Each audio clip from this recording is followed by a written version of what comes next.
सूक्ष्म जीवों के बारे में पढ़ने। सूक्ष्म जीवों के बारे में पढ़ने से पहले बच्चों, हमको बहुत सारे जीवों के बारे में पहले पढ़ना पड़ेगा। पहले के ज़माने में ऐसे माना जाता था, हज़ारों साल पहले, जब मानव में ज़्यादा समझ विकसित नहीं हुई थी, तो ऐसे माना जाता था सिर्फ़ प्राणी ही जीवित है। लाइफ़ किसके अंदर है, लिविंग कौन है? ओनली एनिमल्स है। धीरे-धीरे, धीरे-धीरे लोगों को समझ आया कि हाँ भाई, प्लांट्स भी लिविंग है। प्लांट्स भी क्या है? लिविंग है, ज़िंदा रहते हैं। और उसके बाद काफ़ी टाइम बाद लोगों को मालूम पड़ा कि छोटे-छोटे नमूने भी हैं, जो ज़िंदा रहते हैं, ठीक है? जर्म्स भी है, जो ज़िंदा रहते हैं। फिर उनको मालूम पड़ा सिर्फ़ जर्म्स ही नहीं है, अलग-अलग वैरायटी के माइक्रो ऑर्गेनिज़्म हैं। बैक्टीरिया भी है, जो ज़िंदा रहते हैं, ठीक है? फिर उनकी धीरे-धीरे और समझ बढ़ी और उन्हें मालूम पड़ा कि और भी नमूने हैं बहुत सारे प्रकार के, जिसमें एक आती है बुर्शी। पहले बुर्शी को प्लांट्स ही समझ लिया जाता था। बाद में उन्हें धीरे-धीरे समझ आया उन लोगों को कि बुर्शी अलग चीज़ है। तो फाइनली हमें मालूम पड़ा कि फंगाई भी लिविंग थिंग है, ठीक है? और भैया बाकी लोग भी होंगे ना लिविंग, हाँ, बाकी भी लिविंग है, लेकिन इन नमूनों को मेजरली लिविंग ऑर्गेनिज़म्स कहा जाता है। फिर बाद में अलग-अलग लोग आए, उन्होंने इसके ऊपर बहुत सारी स्टडी की और उनको मालूम पड़ा कि ये जो जर्म्स है ना जर्म्स, ये एकदम क्रेज़ी है क्रेज़ी। जैसे इंसानों को अगर आज खबर मिल जाए कि तुम्हारे धरती पे परलोक से कोई एलियन आ रहा है, दूसरे ग्रह से कोई एलियन आ रहा है और आकाश में यूएफओ दिखाई दे और दुनिया भर के सारे न्यूज़ चैनलों पे, सारे देशों में, सारी अलग-अलग भाषाएँ में वही टेलीकास्ट चल जाए। सारे इंसान रुक के अपना काम-धाम छोड़ के सब सिर्फ़ वही शांति से देखते रहे कि इतना बड़ा यूएफओ धरती पे आ रहा है, धीरे-धीरे लैंड हो रहा है। अलग-अलग देशों की जो भी उधर पास में देश थे, उन्होंने अपनी मिलिट्री भेजी वहाँ पे, नेवी, एयर फोर्स भेजी है, लेकिन स्टैंड बाय पे रखी है। और वो यूएफओ धरती पे एक खाली ज़मीन पे उतर गया और उसका दरवाज़ा खुला, रोशनी आई और तुम नींद में से उठ गए, देखो। तो वैसे ही जर्म्स के बारे में हमको मालूम पड़ा खुशबू कि ये जर्म्स आज के समय के नहीं है। ये बहुत पहले से हमारे धरती पर रहते आए, बहुत पहले से। कितने मालूम है क्या तेरे को? ये 8 लाख से भी ज़्यादा साल पहले से हमारे धरती पे रहते आए वाले, 8 लाख से भी ज़्यादा साल। नहीं, वो नहीं। जर्म्स के बारे में हमको मालूम पड़ा कि 8 लाख साल से भी पहले से रहते आए वाले हैं। फिर धीरे-धीरे, धीरे-धीरे साइंटिस्ट लोगों में टस्सल चालू रहती थी। हर साइंटिस्ट कुछ तो भी बेहतर, कुछ तो भी ज़्यादा भारी ढूँढ के निकालना चाहता था। तो ये ढूँढने के चक्कर में एक साइंटिस्ट को तो ये मालूम पड़ गया कि इन जर्म्स से भी पहले दुनिया में सबसे जो प्राचीन जीव है, जो आज तक ज़िंदा बच गया, वो है बैक्टीरिया। और ये बैक्टीरिया हमारी धरती के ऊपर 5 भैया आपका करोड़ साल पहले से रहता था। 5 करोड़ साल पहले से। बात समझ आ रही है क्या तुमको? दुनिया का सबसे पुराना जीव कौन-सा हुआ? बैक्टीरिया। और बैक्टीरिया तब से धरती पर रहते आए और वो साले बदले ही नहीं, इवॉल्विश नहीं हुए ज़्यादा, ठीक है? इवॉल्विश नहीं हुए। जैसे तब थे, ऑलमोस्ट वैसे ही अब भी है। थोड़ा बहुत ही इवोल्यूशन हुआ है, बहुत माइनर। पहले भी उनमें दिमाग नहीं था, आज भी उनमें दिमाग नहीं है। कीटाणु जो 8 लाख साल पहले के थे, उनमें दिमाग नहीं था, लेकिन कीटाणु जो आज रहते हैं, उनमें एक न्यूक्लियस है, उनमें दिमाग है। कीटाणु विकसित हो गए, प्लांट्स विकसित हो गए, एनिमल्स विकसित हो गए, बुर्शी तक विकसित होती चली जा रही है, इवोल्यूशन करती चली जा रही है। लेकिन कौन है जो भी इवोल्यूशन कर ही नहीं पा रहे? बैक्टीरिया। क्यों नहीं कर पा रहे? क्योंकि उनमें दिमाग ही नहीं है। ये दिमाग बनाने की कोशिश भी नहीं कर रहे। ऐसा कुछ मालूम पड़ा। तो धीरे-धीरे, धीरे-धीरे पहले तो लोगों को क्या लगता था, अब जब बैक्टीरिया के बारे में ये मालूम पड़ा ना कि बैक्टीरिया इतने पुराने हैं और लोगों ने उसके पूरे शरीर की स्टडी करी, तो उनको मालूम पड़ा कि हम सब के सब सेल से बने हुए हैं। नन्हे से बैक्टीरिया से लेके तो बड़े-बड़े हाथी, ब्लू व्हेल, मछली तक हम सभी के सभी किससे बने वाले हैं? सेल से बने वाले हैं। बैक्टीरिया से लेके एनिमल्स, सबका एक सेल्युलर स्ट्रक्चर होता है। सब के सब किससे बने वाले? सेल से बने वाले। और जब हमने सेल्स के बारे में ज़्यादा जाना, तो मालूम पड़ा सेल भी 2 प्रकार के होते हैं। एक बहुत आधुनिक और विकसित सेल होते हैं, जिनको बोला जाता है यूकैरियोट, ठीक है? आधुनिक और विकसित सेल। भैया सेल मतलब क्या? क्या तुम बच्चों को बेसिक सा आइडिया है सेल का? जैसे हमारी घर जो है, हमारा अगर घर बनता है घर, तो घर कैसे बनाते हैं? ईंट को ईंट जोड़ के घर बनाते हैं, ईंट को ईंट जोड़ के दीवारें बनती है, ठीक है? दीवारें और दीवारें मिलके क्या बनता है? रूम बनता है। बहुत सारे रूम मिलके एक फ्लोर बनता है, फ्लोर पे स्लैब डाला, तो फिर घर बनना थोड़ा-सा चालू होता है और ऐसे बहुत सारे रूम और स्लैब तो 2 फ्लोर का, 3 फ्लोर का, 4 फ्लोर का घर बन के तैयार होता है। तो ऐसे ही ब्रिक्स जो है ये सेल है। बहुत सारी ब्रिक्स मिलके जो वॉल बना रही है वॉल, ये वॉल टिश्यू है। बहुत सारे टिश्यू यानी वॉल, वॉल, वॉल, वॉल 4 दीवारें मिलके जो कमरा बना रही है, जो रूम बना रही है वो ऑर्गन है। बहुत सारे room, bathroom, washroom, kitchen, hall, बैठक, ड्राइंग रूम, बेडरूम ये सारे रूम्स मिला के बहुत सारे ऑर्गन्स मिला के एक ऑर्गन सिस्टम बना रहे हैं।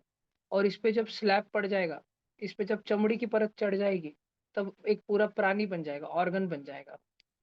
तो घर बनता किससे है? स्लैब और रूम से, कई सारे रूम से, कई सारे कमरों से। कमरे किससे बनते हैं? दीवारों के कारण, टिश्यूज के कारण। टिश्यूज किसके कारण बनते हैं? ईंटों के कारण। और ईंट किसके कारण बनती है ये मत पूछो, क्योंकि वो इनसिग्निफिकेंट है। क्योंकि घर बनने की शुरुआत हमने हमारे अगर हमको हमारा घर बनाना था, तो खाली ज़मीन के ऊपर हमने ईंट भट्टी शुरू नहीं की थी। हमने ऑर्डर डायरेक्ट क्या की थी? ईंटें, क्योंकि ईंटों से घर बनना शुरू होता है। ऐसे ही बेटा किसी भी लिविंग ऑर्गेनिज़्म का शरीर सेल से बनना शुरू होता है, सेल से। सेल एक बहुत छोटी-सी चीज़ होती है। मराठी में सेल को पेशी बोलते हैं, पेशी। आपला शरीर पेशांपासून बनलेला असतो, पेशी बोलते. और सेल 2 प्रकार के, एक यूकैरियोटिक है और बहुत ही प्राचीन सा प्रोकैरियोटिक है। भई प्रोकैरियोट मतलब जैसे बच्चों हम में दिमाग है, सेल का भी दिमाग होता है। लेकिन जो प्रोकैरियोटिक सेल होते हैं ना, उनमें ज़्यादा दिमाग होता ही नहीं है, या यूँ कहूँ तो दिमाग ही नहीं होता। और जो यूकैरियोटिक सेल होते हैं ना बच्चों, उनमें प्रॉपर विकसित स्ट्रॉन्ग मजबूत सा दिमाग होता है। ठीक है? प्रोकैरियोट में उनका जो दिमाग है, ठीक है? जैसे हम किसी को गुस्सा कर ले, किसी ने कुछ गलती कर दी, तो कभी-कभी मम्मी भी गुस्से में बोलती होगी, "तेरा दिमाग तेरे घुटने में है क्या?" ठीक है? ऐसे बोल देती होगी, "बुद्धि कुठं गुडघ्यात आहे." ऐसे बोल देते हैं ना? तो वैसे ये प्रोकैरियोटिक सेल है, इसका दिमाग पूरे इसके शरीर में फैले वाला है। म्हणजे छोटे-छोटे, छोटे-छोटे टुकड़े हैं, जो कि बहुत विकसित नहीं है। और यूकैरियोटिक जो है, उसका दिमाग एकदम सेंट्रलाइज़्ड है। एकदम न्यू दिल्ली में बैठता है, उधर से पूरा देश चलाता है। बात समझ आई तुमको? ये प्रोकैरियोटिक जो जीव थे, प्रोकैरियोटिक सेल्स में हमारे पास में सिर्फ़ और सिर्फ़ एक ही नमूना ज़िंदा बचा है, वो है बैक्टीरिया। और भैया यूकैरियोटिक सेल्स में जैसे ही हमने झाँका ना बेटा, तो हमें मालूम पड़ा कि एनिमल्स भी 2 प्रकार के हैं। कुछ-कुछ ऐसे एनिमल हैं, जो सिर्फ़ सिंगल सेल से बने हुए हैं, एक ही सेल में उनकी जीवन चल जाती है। कुछ-कुछ ऐसे लोग हैं, जो सिर्फ़ एक विटकर के सहारे ज़िंदा रहते हैं। हाँ, घर में नहीं रहते वो, उनको दीवारें, उनको कमरे नहीं लगते, नहीं वो एक विटकर लेते हैं, उसको तकिया बना के रात में सो जाते हैं। और सुबह के टाइम पे निकल पड़ते, भीख माँगते, जितनी भीख आ गई उससे क्वार्टर पी के वापस उसी विटकर को तकिया बना के रात में सो जाते हैं। तो एक विटकर से उनका घर चल रहा है। तो हमको मालूम पड़ गया कि कुछ-कुछ ऐसे प्राणी हैं, जो यूनिसेल्युलर ही खुश है, एक ही सेल में खुश है, एक विटकर लाके ही खुश है। और जिनका शरीर, जिनका वो जो सेल है, वो एक विटकर बहुत भारी क्वालिटी की विटकर है, मऊ-मऊ विटकर एकदम, एकदम मऊ-मऊ। जब मार के फेंकनी रहती है तो कड़क बन जाती है, ठीक है? एकदम भारी, आधुनिक फीचर है उसमें, iPhone 16 प्रो विटकर है वो एकदम। किसी को मार के फेंकनी होती है तो कड़क दगड़ दगड़ बन जाती है। रात में सोना हो तो मऊ-मऊ उशी बन जाती है, तकिया बन जाती है, ठीक है? सब अलग-अलग काम कर लेती है वो। इवन वो विटकर में से पानी भी निकल जाता है, दारू भी निकल जाती है, जो भी एक आधा ऐसे समझ लो, कुछ तो मैं बोल रहा हूँ।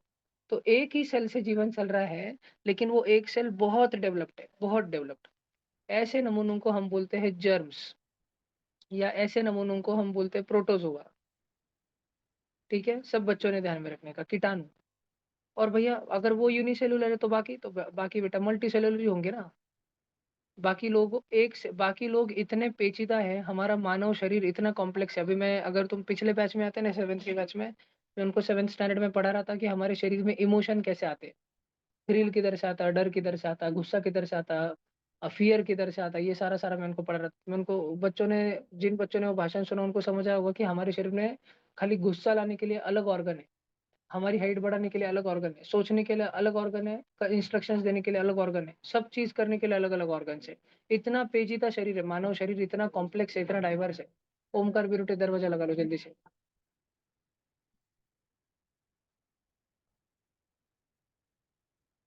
तो और ओमकार बिरुटे आगे की चटाई पे आके बैठ जाओ।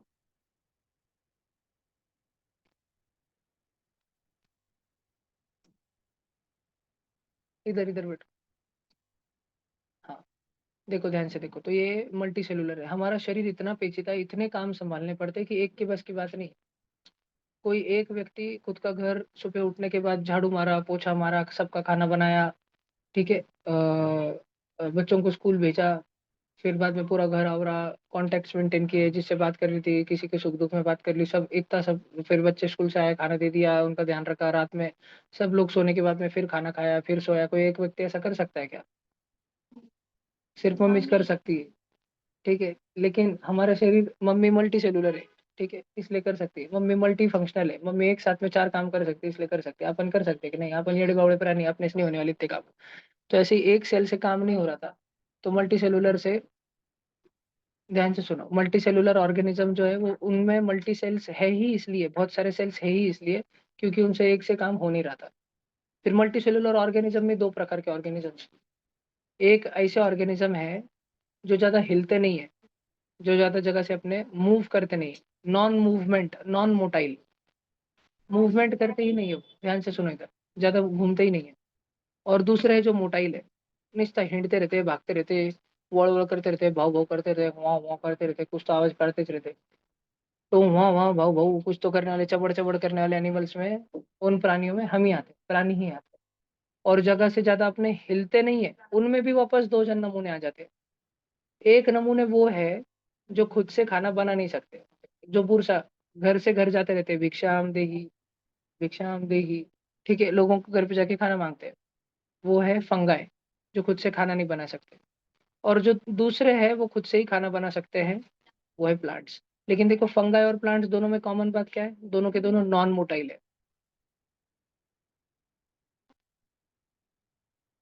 वो दोनों के दोनों क्या है? नॉन मोटाइल है। वो मूव कर सकते क्या? नहीं। वो जगह से ज्यादा मूव करते क्या? नहीं। एक बार झाड़ू उग गया अगर एक जगह पे, उसके बाजू में किसी ने टायर जला दिया, तो झाड़ को झटके लगने लग गए, तो आपने रूट से निकल कर, "अरे बाबू पाड़ा, आज भागता क्या? गली में भागते छूटता क्या एक आधा झाड़? नहीं ना। वो जिधर लगे वाला है लगे वाला है, आग उस पे लग गई तो लग के भस्म हो जाएगा वो। लेकिन एक जरूर बात इतनी है कि प्राणियों का शरीर जितना मऊ मऊ रहता है। हाँ बेटा, मैं भी ऑनलाइन ही कर रहा हूँ।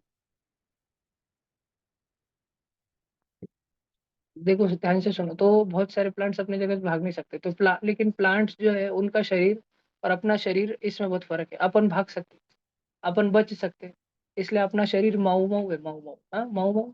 हाँ, म्हणजे अपनी स्किन में और प्लांट की वुड पे, दोनों पे अगर चाकू खुपसाने की कोशिश की, तो किस में जल्दी चाकू चले जाएगा? ठीक है, खुशबू के आइज में डायरेक्ट एक लोग खटखराट दे मारा, एक किल्ला ठोकने की कोशिश की। अरे सोचो मत ऐसा, दुष्ट लोगों, जो तुम सोचोगे हो जाएगा, इतने सब जन मत सोचो, मैनिफेस्ट हो जाएगा नहीं तो कुछ भी। मान लो किसी इंसान के शरीर पे अगर चोट लग गई तो डायरेक्ट रक्त निकल जाएगा। एक आधा खिल्ला लग गया किसी को, चलते चलते खिल्ला घुस गया पैर में, कंस्ट्रक्शन साइट पे घूमते घूमते, डायरेक्ट जख्म हो जाएगी पैर में। और वुड जो है, प्लांट की लकड़ी जो रहती है, लकड़ी, ठीक है, वो कितना रफ एंड टफ रहता है एकदम से, उस पे एक खिल्ला भी ठोक दो, क्या प्लांट्स आउ हुई आइस करेंगे क्या? कुछ नहीं होगा। एक हाथ दो प्लांट रहते हैं जिनसे गम निकलता है, बाद में वापस वुड बन जाती है कुछ दिनों बाद में, रफ एंड टफ रहता है। तो प्लांट क्योंकि इधर उधर भाग नहीं सकते, भगवान ने उनको ज्यादा हलचल करने वाला नहीं बनाया, तो भगवान ने प्लांट्स के प्रत्येक सेल को एक एक्स्ट्रा कवच दिया। तुमने बाहुबली पिक्चर देखा है वन, जिसमें वो काल की सेना आती है, उस टाइम पे कटप्पा एक बकरी की ढाल लेके सामने लगा देता है, और सब बाजू से सोल्जर जो है ट्रायंगल ट्रायंगल सारे ढाल ढाल ढाल ढाल लगा देते हैं। देखा है तुमने? नक्की देखा है पक्का? ठीक है, हाँ, फिर ऊपर से चढ़ के आते वो सब होता, लेकिन तुम देखे हाल है ना। तो लेकिन वो ढाल बना देते कि एक्स्ट्रा कवच आ जाता है वहां पे। तो ये प्लांट्स जो है, प्लांट्स, इनमें सेल वॉल होती है। फिर भैया फंगाई भी भाग नहीं सकते ना, हाँ, फिर उनके पास सेल वॉल होती है। फिर भैया प्लांट्स और फंगाई अलग अलग क्यों? अरे बोला ना, प्लांट्स ऑटोट्रॉफिक है, मतलब प्लांट खुद का खाना खुद से बना सकते हैं। और फंगाई, फंगाई सेप्रोफाइटिक है, हाँ हेट्रोट्रॉफिक है, उसमें भी सेप्रोफाइटिक है, शेड़ा अन्न खाते रहते हैं। और ज्यादातर एनिमल्स, दुनिया भर के एनिमल्स, सोच के बताना कैसे है ज्यादातर एनिमल्स? हम कंज्यूमर्स में आते हैं, कंज्यूमर्स। हेट्रोट्रॉफिक में भी हम कंज्यूमर्स हैं। होलोजोइक न्यूट्रिशन है हमारा, ठीक है, ज्यादातर प्राणियों का। बात समझ आई कि तुम बच्चों को? ऐसा सारा एक लिविंग ऑर्गेनिजम्स का चार्ट है, ऑनलाइन बच्चों तुम्हारे टकले में पड़ रहा है प्रकाश। ये दुनिया भर के संसार के सारे हमारे अलग अलग जीव है। भैया अब ये ऐसा किसने किसने ढूंढा? देखो बेटा, बहुत साल पहले, हजारों साल पहले, तो हम सिर्फ एनिमल्स को ही लिविंग थिंग मानते थे। धीरे धीरे हमारी समझ में ये बैठा कि प्लांट्स भी लिविंग थिंग है। भारत देश में पता था कि प्लांट्स भी लिविंग थिंग है। ठीक है, भारत देश में तो बहुत भारत देश में हम जल काया, हम सूक्ष्म जीव, ये बहुत सारी चीजें जानते थे। डीप सी एनिमल्स, जल काया बोलते थे उनको, जो जल के अंदर बहुत गहराई में रहते हैं। ऐसे प्राणियों का विवरण था, ऐसे प्लांट्स का, पौधों का विवरण था जो समुद्र में 1 किलोमीटर नीचे मिलते हैं, जिधर जाना आम इंसान के बस की बात भी नहीं, लेकिन भारत देश के ग्रंथों में उनका भी विवरण मिलता है। और जब वो विवरण हम मैच करते हैं कि जब आज के तारीख में कोई गोताखोर, कोई सबमरीन से इतने गहराई में जाता है, 1 किलोमीटर अंदर गहराई में जाता है समुद्र पर, वहां से वैसे प्लांट्स के सैंपल आते हैं, एग्जैक्ट वैसा ही मिलता है, उसका डिस्क्रिप्शन, उसका वर्णन, उसका अर्थ जैसे भारतीय ग्रंथों में लिखा गया था। तो हजारों साल पहले हमारे देश में तो पता था, लेकिन बाकी दुनिया की अगर हम बात करें, तो बाकी की दुनिया में ऐसा माना जाता था सिर्फ एनिमल से लिविंग थिंग है। फिर बाद में 1735 में कार्लस लिनायस, इधर नाम कार्ल दिया है, छोटा छोटा नाम, लेकिन कार्लस लिनायस नाम के एक साइंटिस्ट आए। उन्होंने बोला कि देखो भाई, पूरे दुनिया में दो ही जन है जिनमें जान है, जान। एक है प्राणी और एक है वनस्पति। एक है एनिमल्स और दूसरे है भाजीपाला। हाँ जी की शताई, वेजिटेबलिया। सब बच्चे ध्यान दो। उसके बाद में बच्चों, कुछ समय बाद तुम देख सकते हो 1735 के बाद कितने वर्ष बीत गए होंगे 1866 आते आते। 100 से भी ज्यादा था। 1735 से 1835, यही 100 साल हो गए। और 35 से 66 जाना, मतलब और 100 और 30 साल, 130 साल लगे, 130 साल लग गए, वन, हाँ 131 130 साल लग गए। तब जाके दुनिया ने माना, या हेकल नाम के साइंटिस्ट ने सबसे पहले दुनिया को मनाना शुरू किया कि अरे भैया, फक्त प्राणी यानी वनस्पति, ठीक है, सिर्फ और सिर्फ एनिमल्स यानी कि प्राणी, और प्लांट्स यानी कि वनस्पति ही जीवंत नहीं है, सूक्ष्म जीव भी है, कीटाणु भी है, प्रोटिस्टा भी है। ठीक है। फिर बाद में साइंस ने इतनी तरक्की की, और जैसे ही सूक्ष्म जीवों के बारे में मालूम पड़ा ना, तो उन्होंने कैमरा, उन्होंने सारा माइक्रोस्कोप वो सब लगा के सूक्ष्म जीवों को देखना चालू किया, छोटे छोटे जीवों को देखना चालू किया। ठीक है। और उन्हें मालूम पड़ा कि सूक्ष्म जीव भी जो है वो दो प्रकार के हैं। मतलब नहीं नहीं, उन्हें मालूम पड़ा कि दुनिया भर के जितने भी एनिमल्स, लिविंग थिंग्स हैं, वो सब सेल से बने हुए हैं, और सेल दो प्रकार के हैं। पुराना वाला, प्राचीन वाला सेल, प्रोकैरियोटिक सेल, जो डायनासोर के टाइम का है, जो ज्यादा विकसित नहीं, जिसमें ज्यादा दिमाग नहीं है, जो ज्यादा विकसित एनिमल्स नहीं है, विकसित लाइफ फॉर्म्स नहीं है। और दूसरा वाला सेल एकदम नया नया सा सेल, रफ एंड टफ सा सेल, जिसमें दिमाग है, माइटोकॉन्ड्रिया, राइबोसोम है, ये हो वो है। तो उन्होंने क्या किया, अगले जो साइंटिस्ट आए, उन्होंने पूरे दुनिया को सिर्फ दो प्रकार में बांट दिया। बहुत ही होशियारी की उन्होंने। उन्होंने बोला कि देखो भाई, दुनिया में दो ही प्रकार के जीव रहते हैं। एक रहते प्रो मतलब प्राचीन, एक रहते प्राचीन जीव, और यू मतलब एकदम नए युग के, नवे युग के, नव युग के। बात समझ आ रही है कि तुमको? प्रो मतलब प्राचीन समय के, और नव यू कैरियोट मतलब नव युग के। बात समझ आ रहा है कि तुमको? नए नए जमाने के प्राणी रहते हैं और पुराने जमाने के प्राणी रहते हैं। फिर लोगों ने थोड़ी उनसे स्पष्टता मांगी कि चैटन सर, आप चाटे स्कूल के जैसे चाटे तो बहुत मारते हो, ठीक है, लेकिन आप हमको ये बताओ कि ये प्रोकैरियोटिक और यूकैरियोटिक कितने हैं। तो चैटन ने उसका वर्णन दिया कि प्रोकैरियोटिक, सिर्फ हमारे पास में एक ही नमूना बचा हुआ है, वो है बैक्टीरिया, विविध प्रकार के बैक्टीरिया। बैक्टीरिया प्रोकैरियोटिक है। लोगों ने पूछा इसका मतलब क्या है। उन्होंने बोला कि बैक्टीरिया हमारे धरती पे उस समय से रह रहे जिस समय से डायनासोर थे, या उससे भी पहले के समय से रह रहे, और वो उनका शरीर तब जैसे था आज तक वैसा ही चला आ रहा है। लोगों ने पूछा इससे क्या फर्क पड़ता है। उन्होंने बोला फर्क पड़ता है कि लोगों ने बोला कैसे। उन्होंने, चैटन ने बोला, चैटन ने चाटे मारे। उन्होंने बोला कि देखो भाई, आज से लाखों साल पहले हम भी बंदर थे, शेपूट के साथ घूमते रहते थे जंगलों में, वेड़े वाकड़े, ठीक है। और आज हम क्या बन गए, आज हम एक इरेक्ट इंसान बन गए, अपराइट खड़े हो सकते हैं, हम बुद्धिमान इंसान बन गए। तो हमारा इवोल्यूशन होते आया, हमारा इवोल्यूशन इसलिए हो पाया क्योंकि हमारे सेल्स में अच्छा दिमाग, बेहतर दिमाग बनते गया। और जब हमारे पूरे सेल्स में, जब हमारा घर बनाने के लिए, हमारा शरीर बनाने के लिए जो हमने ईंट करे, जो हमारे ब्रिक्स यूज करी है, वो बहुत मजबूत है। वो फटीचर ब्रिक्स नहीं यूज करी, अच्छे से उन ब्रिक्स पे हमने बहुत दिनों तक पानी मार के रखा, उनको पानी में भिगो के रखा ताकि उनकी स्ट्रेंथ मजबूत हो।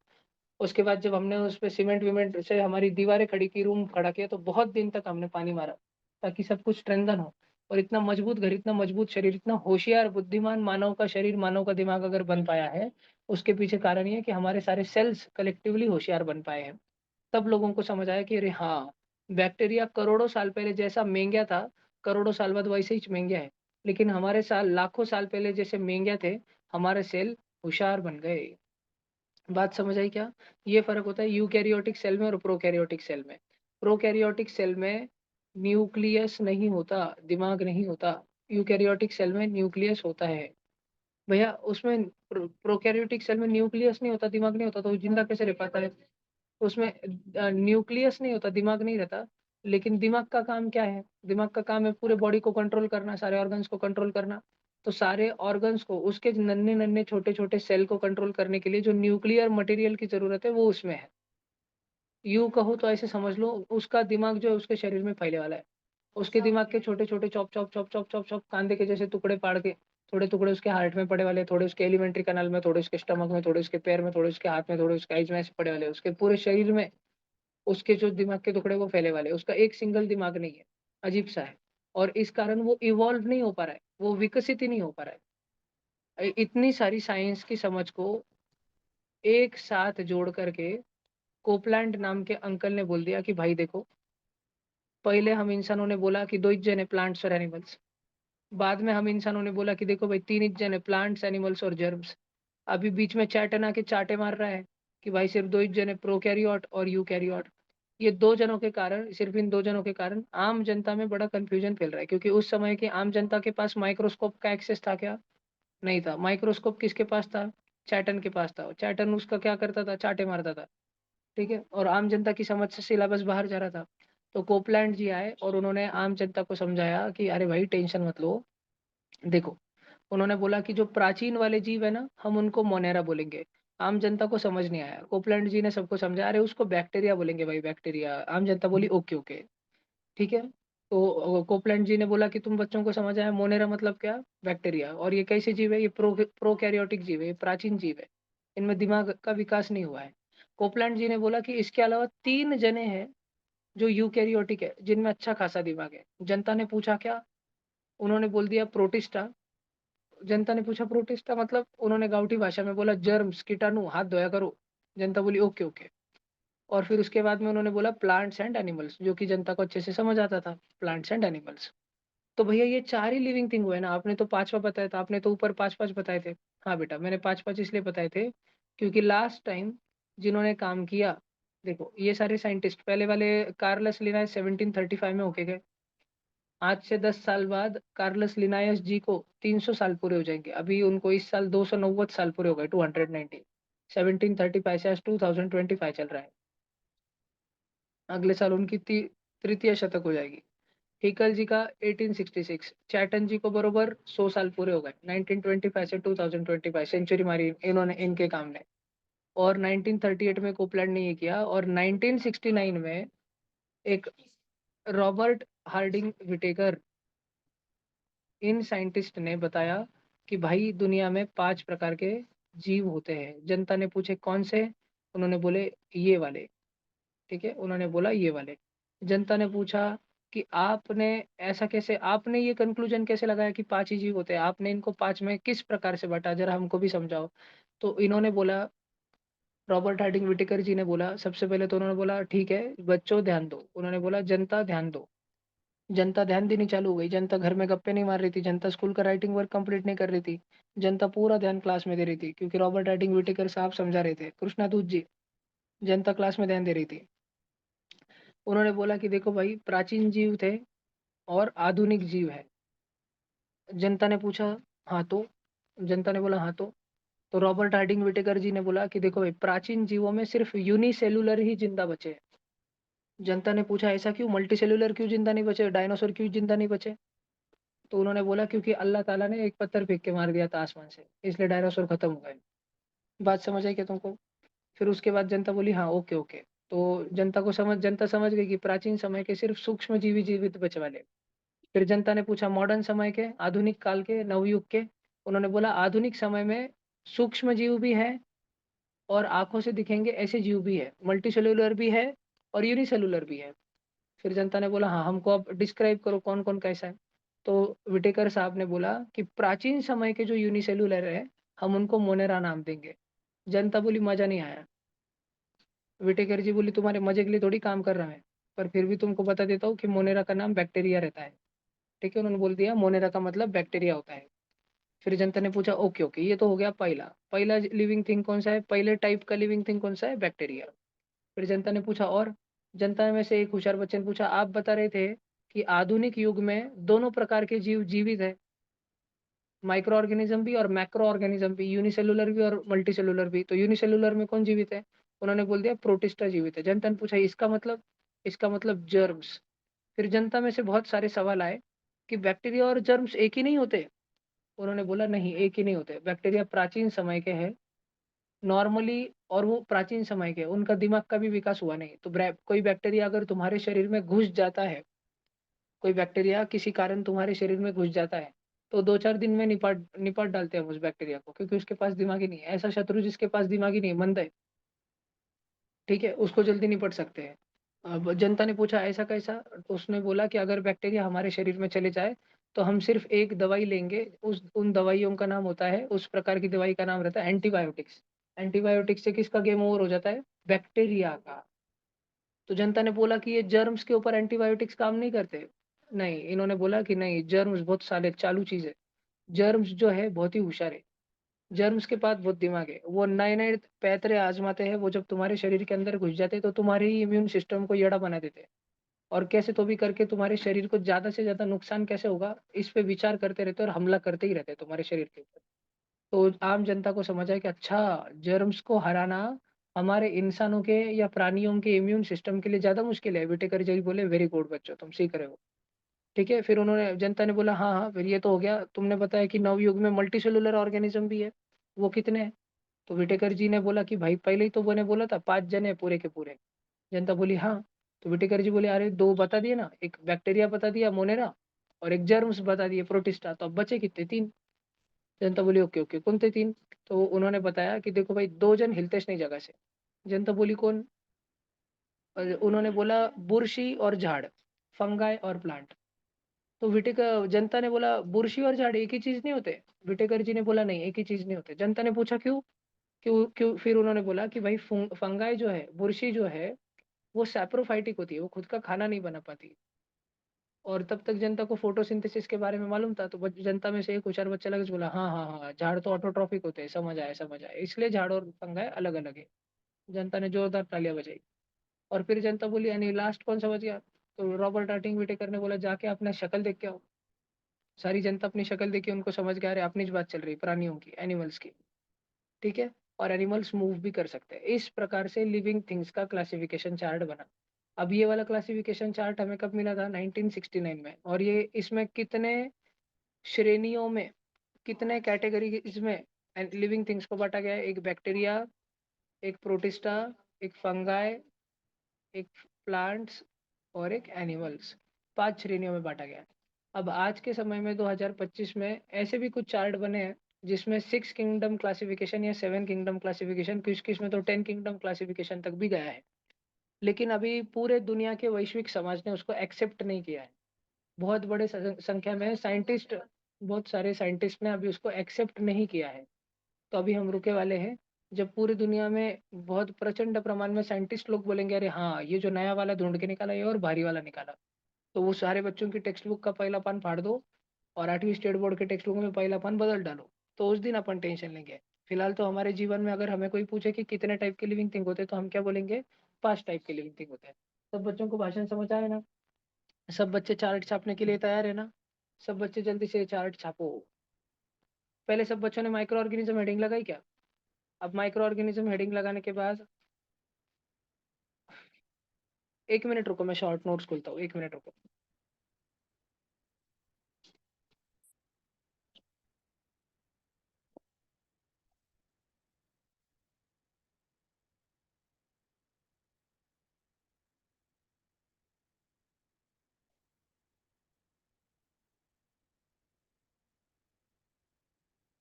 बोला ठीक है, तब तक तुमको यही लिखने देता हूँ मैं।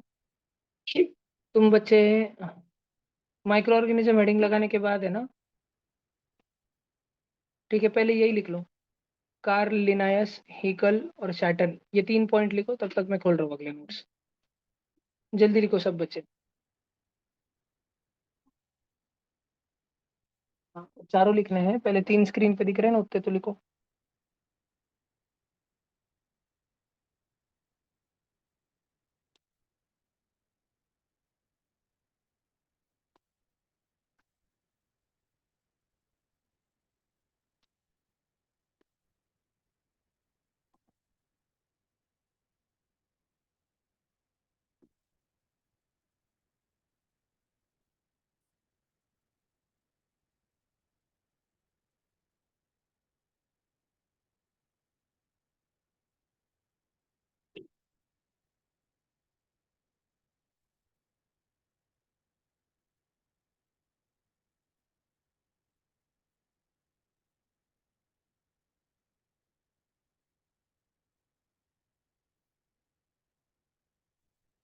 1 मिनट रुकते हो क्या?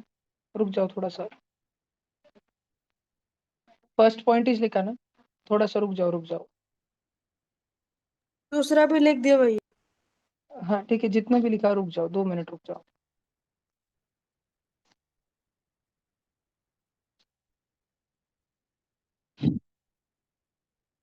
बहुत सारे बच्चों के पास इस पीडीएफ की ऑलरेडी प्रिंट होगी, और जिनके पास नहीं होगी वो प्लीज प्रिंट ले ले।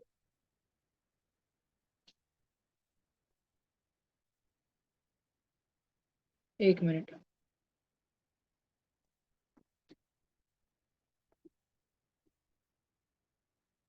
डाउनलोड होने में कुछ समय लगेगा।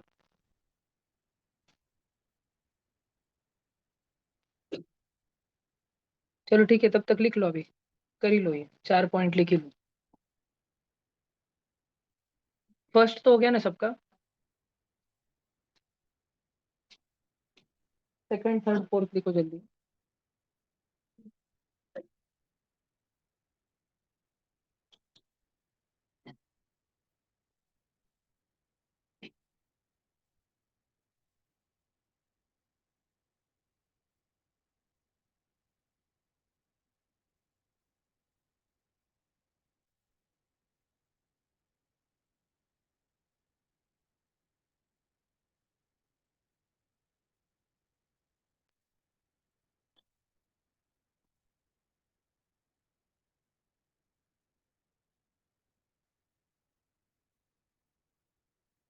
सब बच्चों आपने लिख लिया?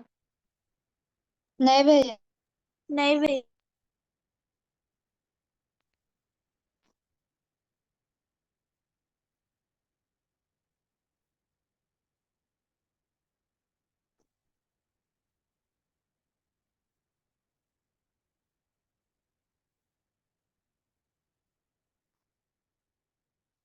इस साल है ना, सिर्फ 8th स्टैंडर्ड को स्कॉलरशिप की एग्जाम नहीं है, 8th के साथ 7th को भी है, सेम पेपर रहने वाला है।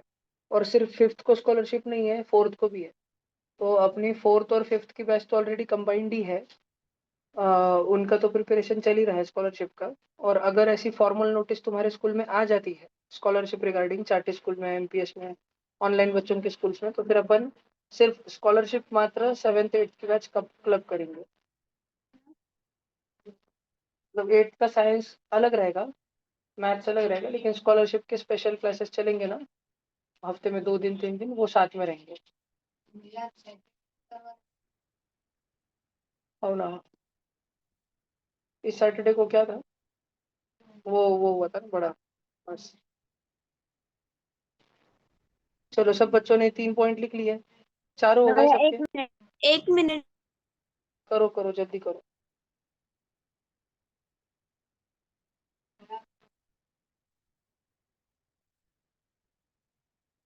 नहीं बेटा, स्ट्राइक आते हैं बस। चैनल क्या है, गया तो नया बना लेंगे। भैया। बोलो जी। भैया बैक्टीरियोफेज क्या है ये? मीन्स हमें टेक्स्ट बुक में नहीं बट उसका डायग्राम दिया बै, है बस। बैक्टीरियोफेज है ना बेटा, वायरस होता है, वायरस। वो ऐसा वायरस होता है जो बैक्टीरिया को खाता है। भैया तो वो हमारी क्या, ह्यूमंस में रहता है या प्लांट्स और एनिमल्स? वो नेचर में रहता है। और हमारी गंगा नदी है ना, गंगा नदी के पानी हाँ में बहुत भैया। ज्यादा है। ओके। तो गंगा नदी का पानी अगर हम पिए, साफ पानी, फिल्टर्ड वाटर गंगा नदी का, तो उससे हमारे शरीर में बहुत सारे बैक्टीरियोफेज जाते हैं। तो अगर हमारे शरीर में कोई बैक्टीरिया होंगे तो मर जाते हैं। और वो बैक्टीरियोफेज नाम का वायरस इंसानों को या प्राणियों को कुछ खास नुकसान नहीं पहुंचाता है।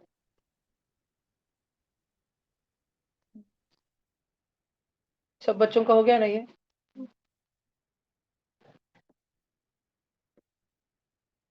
मैं है ना, तुमको ये वाला जो बड़ा सारा तुमने अभी चार्ट लिखा ना, ये ऐसा छोटा छोटा करके लिखवाना चाह रहा था। ये कितना प्यारा प्यारा था, प्यारा था ना एकदम। गाय फेरा भी जान। अभी देखो, तुम टेंशन नको लो। अपन कुछ अपन पढ़ते हैं, तुमको ये इसका पीडीएफ वगैरह मिल जाएगा बच्चों, है ना। और ऑफलाइन में कितने जनों के पास ऑलरेडी प्रिंट है? हैंड रेस करना।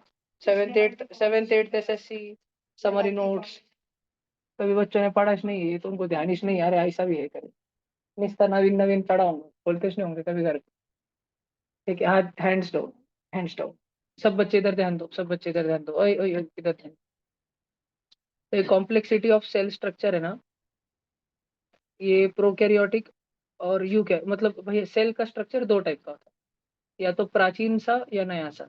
तुम्हारे घर पे अगर टीवी है, तो एक तो पुरानी अभी भी ढोली ढोली डब्बा टीवी होगी, नहीं तो अभी जो नवी नवी आती पतली पतली, एकदम पतली पतली सी टीवी होगी।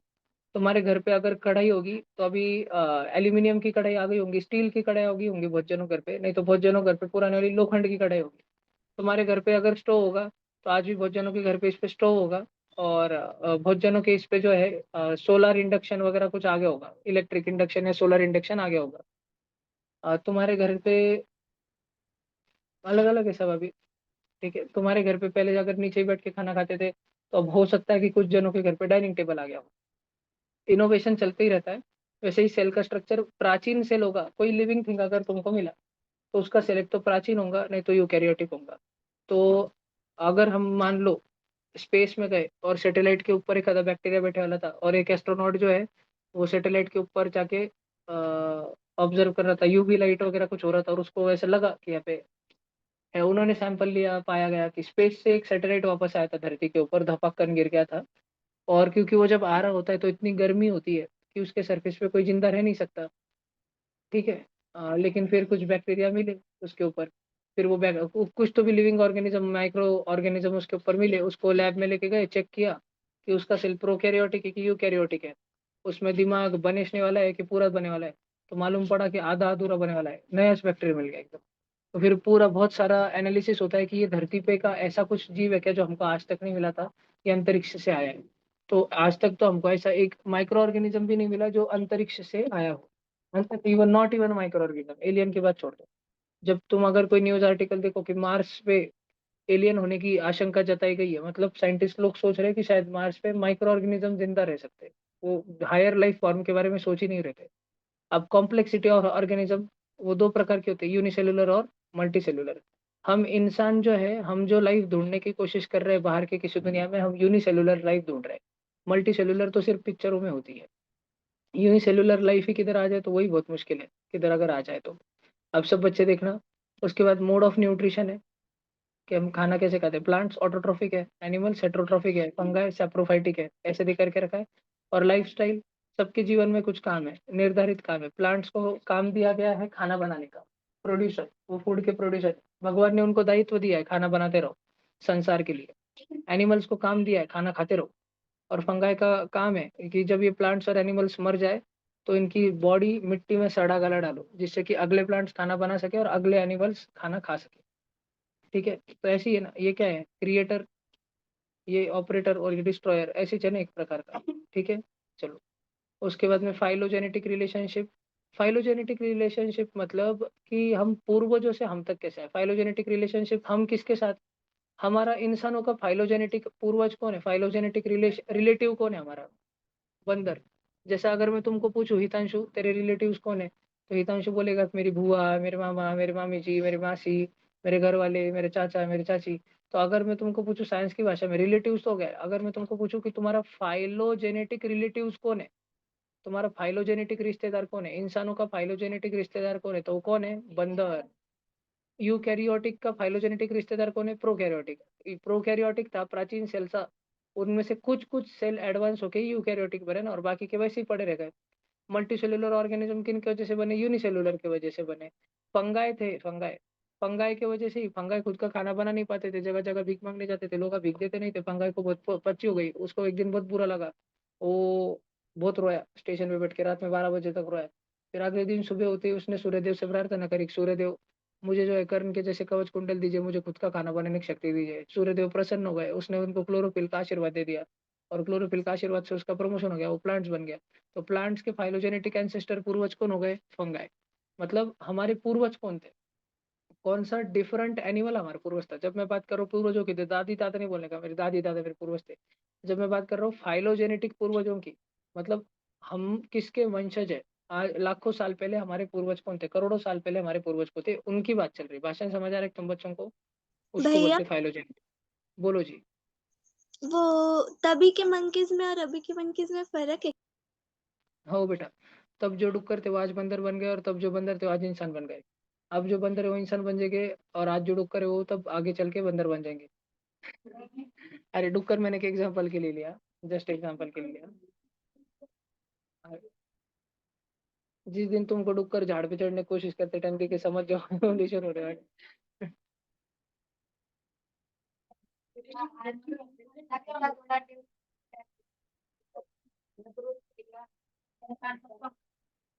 इंसान का क्या होगा इसके लिए मैंने तुमको पहले बुक बताई थी नहीं? ऑथर का नाम है युवल नोआ हरारी। हाँ, हरारी जिसके पास है फरारी। इस ऑथर ने, युवल हरारी ने बुक लिखी हुई है कि हमारा धरती पर बंदरों से हम इंसान कैसे बने, आज जो इंसान है इनके साथ क्या होने वाला है, और भविष्य में लाखों साल बाद इंसान का क्या बन जाएगा। 3 किताबें तुम पढ़ सकते हो। पढ़ना बेटा उनकी किताब, युवल नोआ हरारी की। ठीक है, पढ़ना बेटा, पढ़ना। लाइब्रेरी में बुक है।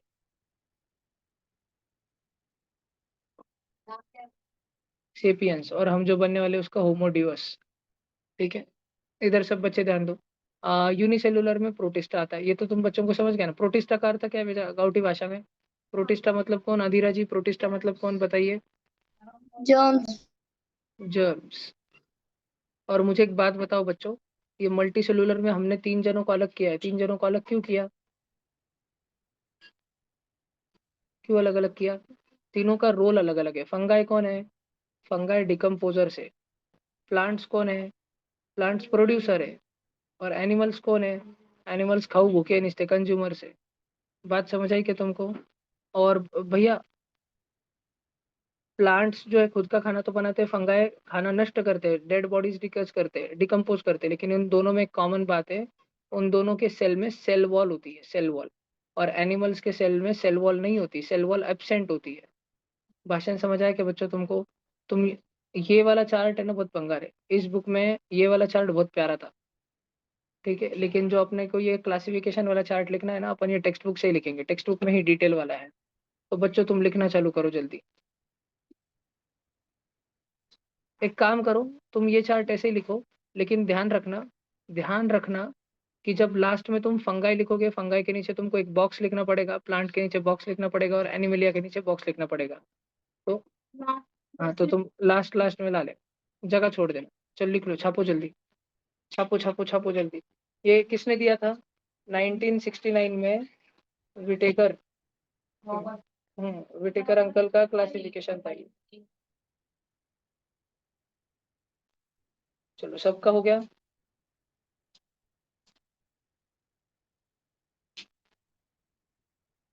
लिखो जल्दी। देखो, 2002, 20:02।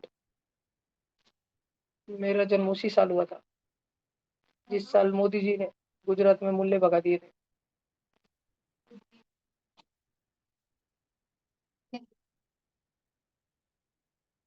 मेरा एकदम करेक्ट टाइमिंग पे जन्म हुआ था।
भैया उसके नीचे जो एसएसटी के जो बुक में दिया है वो लिखना है क्या?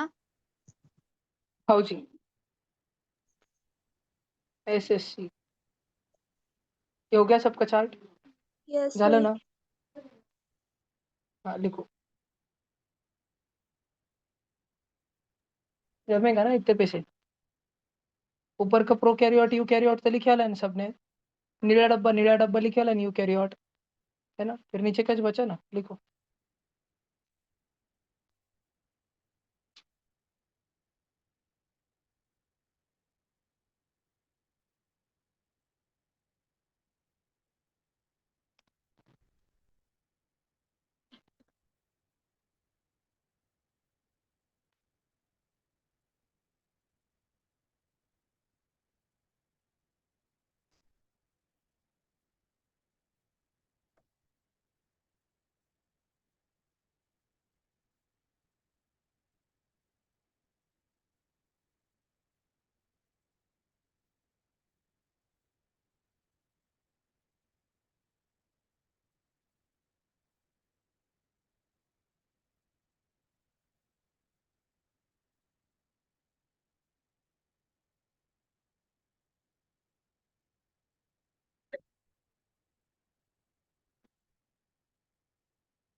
अरे हो गया ना भाई सबका? हाँ अभी एक एक पढ़ना है भाई हमको।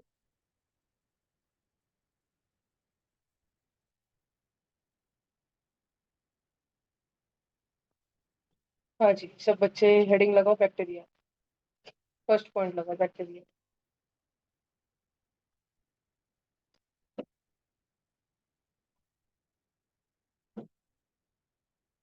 चलो जल्दी जल्दी सब जन हेडिंग लगाओ फटाफट।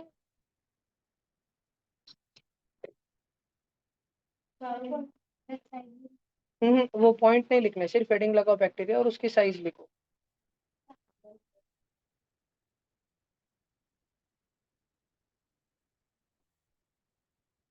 ये समझता है तुमको ये सिंबल क्या है? देखो हम इंग्लिश में यू ऐसे लिखते हैं ना, तो यू की जो पहली वाली डंडी होती है ना, उसको नीचे से खींचना। माइक्रो। इसको बोलते हैं माइक्रोमीटर। 1 मीटर होता है ना, 1 मीटर।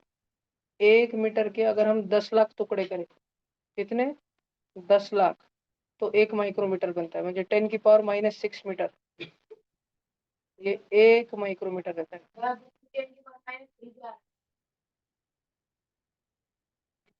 10⁻³ मिलीमीटर होता है बेटा।